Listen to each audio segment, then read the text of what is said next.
In today's Health Watch, the rise of the introverts. Most of the time, the louder and more outgoing you are, the more attention you're going to get. But now, some very powerful people are reminding us to think before we speak. In fact, Pope Benedict, the Pope himself, said yesterday that silence is very, very important. It helps us to understand ourselves. Writer Susan Cain is here. Her new book is called Quiet, The Powers of Introverts in a World That Can't Stop Talking. Also, our special correspondent, Jeff Glor, is here. Good morning. Who also can't stop talking. Good to be here. For a little bit right this morning. So what's the well, I think it's driving thought here? This is something that I saw when Susan's book was coming out. And I just picked it up, and I couldn't stop reading it because I think it's fascinating, the idea that Susan latched onto here. And this has been in the works for, what, 6 years for you, right? Yes, I've been researching this book for 6 years. Why do it?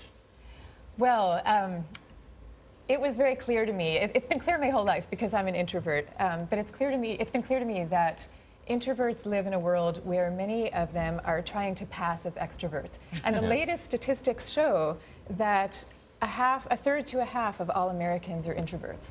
A third to a half. And that's surprising, but it's because so many people are passing as something that they're not. But people normally think introvert means you're shy or you're lonely or you like being alone, and you're saying that's not necessarily true. Not and at I'm all. curious about you too, Jeff, why it resonated with you, because I would never have thought of you as an introvert. Because I think there is a misconception about it, and I talked about this with Susan quite a bit, that there is this impression that an introvert is a hermit and somebody who never comes out and is constantly shy. That doesn't necessarily mean the case. As Susan explained to me, it's the stimulation part of it, how much you prefer. And I think, I prefer a smart, quiet conversation like this as opposed to thumping in a club and, a cocktail party where you can't move. And I think Susan prefers the same thing. Yeah, that's right. There really is a conception that introversion is about being antisocial. And what I always say is that, no, it's just a different way of being social.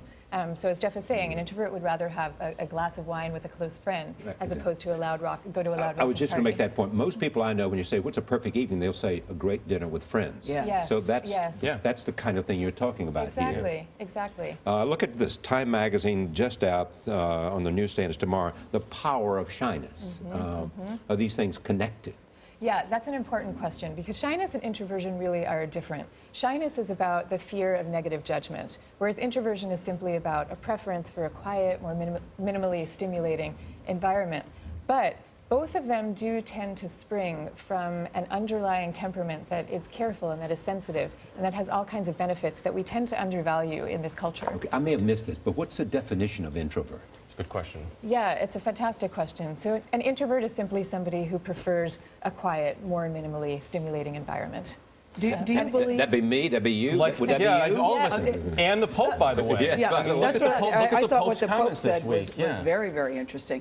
And do you think that more powerful leaders are introverts, or are they a different kind of leader? I think that was interesting. It's very interesting. They're a different kind of leader, and we tend to believe that the model of leadership is something that's very, bold and very gregarious, right. But so many of the profound and transformative leaders in history and also in our current business life have been and are introverts. Who's the best example of that? Oh gosh, so many. Up there, Barack Obama, Mitt Romney, Ron Paul, all introverts. Yes, that's right. And Newt Gingrich, you might not be surprised, is an extrovert.